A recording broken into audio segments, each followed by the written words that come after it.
जय श्री माधव।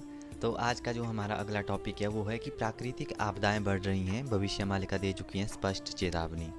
तो वर्तमान समय में मौसम, जलवायु, प्रकृति में बड़े बदलाव हो रहे हैं, जिससे सभी प्राणी और मनुष्य संकट का सामना करते दिखाई दे रहे हैं। ये परिवर्तन अत्यंत तेज गति से हो रहा है, जैसे जलवायु परिवर्तन, भूकंप, बाढ़, सुनामी, चक्रवात और तापमान में अत्यधिक वृद्धि जैसी घटनाएं भविष्य मालिका को सत्य सिद्ध कर रही है। प्राकृतिक आपदाएं के पीछे सबसे बड़ा कारण है धरती पर पाप कर्मों का बढ़ना, विशेषकर निर्दोष जीवों की हत्या जैसे अधार्मिक कृत्य। जब पापों का भार असहनीय हो जाता है तब धरती विचलित हो उठती है और भूकंप, बाढ़, अग्निकांड जैसे विनाशकारी घटनाएं प्रकट होती हैं। मालिका में बहुत सारी आपदाओं का वर्णन है। इस लेख में कुछ ही शामिल है, शेष सभी आपको हमारे जो है आने वाले वीडियो में मिल जाएगा। और भविष्य मालिका में प्राकृतिक आपदाओं का वर्णन महापुरुष श्री अच्युतानंद दास जी ने मालिका ग्रंथ में स्पष्ट लिखा है कि ऐसे समय में पृथ्वी पर 3 महाभयंकर भूकंप आएंगे। सुनामी की लहरें जमीन से 1 लाख फीट ऊपर तक उठेगी, जिनमें कई छोटे मोटे देश जल में डूब जाएंगे और अन्य आपदाएं भी बढ़ेंगी, परंतु प्रभु के सच्चे भक्त सुरक्षित रहेंगे, जबकि अधर्मी विनाश को प्राप्त होंगे। संत श्री अच्युतानंद दास जी द्वारा रचित मालिका ग्रंथ के अनुसार वर्तमान समय कलयुग के अंत का समय है और भगवान विष्णु के 10वें अवतार भगवान कल्कि जी का जन्म ओडिशा में पहले ही हो चुका है। भगवान कल्कि अगले 3 से 4 वर्षों में धर्म संस्थापना का कार्य बहुत तीव्र रूप से करेंगे। उस समय अनेक आपदाएं और रोग महामारियां फैलेंगी, जिनमें भगवान विष्णु कल्कि दुष्टों का विनाश करेंगे तथा साधु संतों का उद्धार करेंगे। तत्पश्चात भगवान कल्कि वर्ष 2032 में सतयुग की पुनः स्थापना करेंगे। प्राकृतिक आपदाएं, कल्कि अवतार की लीला। भविष्य मालिका में अच्युतानंद दास जी ने भगवान कल्कि की संहार लीला का वर्णन करते हुए उजागर किया है। काही जल रूपे मुहि जगत नासिबे, काही पवन रूप रे सकल ग्रासिबे, काही जोग माया ने संहार करिबे, कहीं निजे विश्व रूप धारण करिबे, काही माउन व्रत मुँह धारण करिबे, काही काल रूपे मुहि पापी को नासिबे। अर्थात भगवान कल्कि अनेक रूप में अधर्म और पाप का विनाश करेंगे। कहीं वे जल रूप में प्रकट होकर संहार करेंगे, कहीं पवन के रूप में, तो कहीं अपनी योग माया के माध्यम से पापियों का अंत करेंगे। कभी वे विश्व रूप धारण कर सृष्टि को चौंका देंगे, तो कहीं मौन व्रत धारण करके अधर्मियों का नाश करेंगे। कई बार वे काल रूप लेकर दुष्टों का सर्वनाश करेंगे।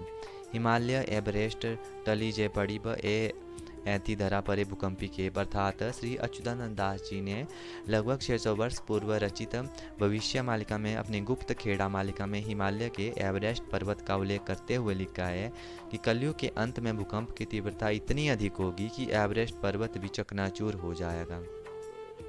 उस समय केवल भगवान के जो है वह सच्चे भक्त ही सुरक्षित रहेंगे, जबकि पापियों का संपूर्ण विनाश निश्चित होगा। महापुरुष अच्युतानंद दास जी ने यह भविष्यवाणी भगवान जगन्नाथ जी की प्रेरणा से अंत्येष्टिक रूप से बहुत पहले ही भविष्य मालिका में कर दी है। उत्तर ध्रुव में जो बर्फ पिघल रही है वह सूर्य की प्रखर किरणों के कारण धीरे धीरे पानी में परिवर्तित होने लगेगी और रौद्र रूप के कारण पृथ्वी तपने लगेगी और बर्फ पिघलने लगेगा। बर्फ के पिघलने से जो पानी समुद्र में पहुंचेगा उसके कारण अटलांटिक महासागर का जल स्तर बढ़ेगा। भारत को छोड़कर अधिकांश देश महासागर में डूबने लगेंगे।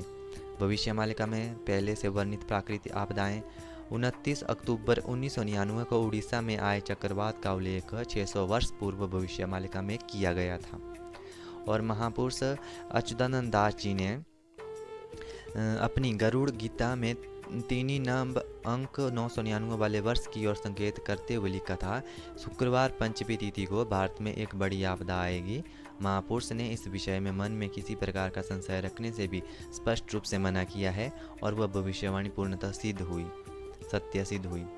शुक्रवार 29 अक्टूबर 1999 को 226 किलोमीटर प्रति घंटे की गति से एक महाचक्रवात, जिसे पारादीप साइक्लोन के नाम से भी जाना जाता है, ओडिशा से टकराया, जिससे अत्यधिक क्षति पहुंची। यह चक्रवात सन 1971 के बाद भारत का सबसे घातक तूफान साबित हुआ। सरकारी आकलनों के अनुसार इस महाविनाशकारी चक्रवात में लगभग 10,000 लोगों की जान गई। इस त्रासदी इतिहास में ब्लैक फ्राइडे के नाम से दर्ज है और इस महाचक्रवात से करीब 1.5 करोड़ लोग जो हैं वो प्रभावित हुए। 15 लाख से ज़्यादा लोग अपने घरों से बेघर हुए, लाखों घर पूरी तरह नष्ट हो गए और असंख्य बुनियादी ढांचे तबाह हो गए। लगभग 5 लाख मवेशियों की भी मृत्यु हुई और खेतों की बड़ी ज़मीनें पानी में डूब गई। अग्नि प्रलय अर्थात चारों दिशाओं में अग्नि का तांडव देखा जाएगा। धरती तपेगी, जलेगी और अनेक लोगों की मृत्यु होगी। धन संपत्ति जलकर राख हो जाएगी। लोग अग्नि का भयानक रूप अपनी आंखों से देखेंगे। तुर्की, जिसमें कई घर, इमारतें और धन संपत्ति जलकर राख हो जाएंगे। हाल ही में कैलिफोर्निया के लॉस एंजलिस शहर में अग्नि का रौद्र रूप देखने को मिला, जिसमें कई घर, इमारतें और धन संपत्ति जलकर नष्ट हो गई। तुर्की के एक स्की रिसोर्ट होटल में भी अग्नि का भयावह दृश्य सामने आया, जिसमें 66 लोगों की मृत्यु हो गई। ये सभी घटनाएं भविष्यमालिका में लिखे श्लोकों को सत्य प्रमाणित करती है। भविष्यमालिका ग्रंथ में वर्णित अनेक प्राकृतिक आपदाएं अब तक घटित हो चुकी हैं, जिनका संपूर्ण वर्णन कर पाना भी संभव नहीं है। पाप कर्मों की अत्यधिक वृद्धि हो चुकी है और वर्ष 2032 में सतयुग का आरंभ निश्चित है। कलयुग के अंत में सभी पापियों का विनाश होगा और केवल सच्चे भक्ति सत्य युग में प्रवेश करेंगे। सत्य युग में वही लोग प्रवेश करेंगे जो प्रतिदिन त्रिसंध्या करते हैं, भागवत महापुराण का पठन करते हैं और नित्य माधव नाम का जप करेंगे।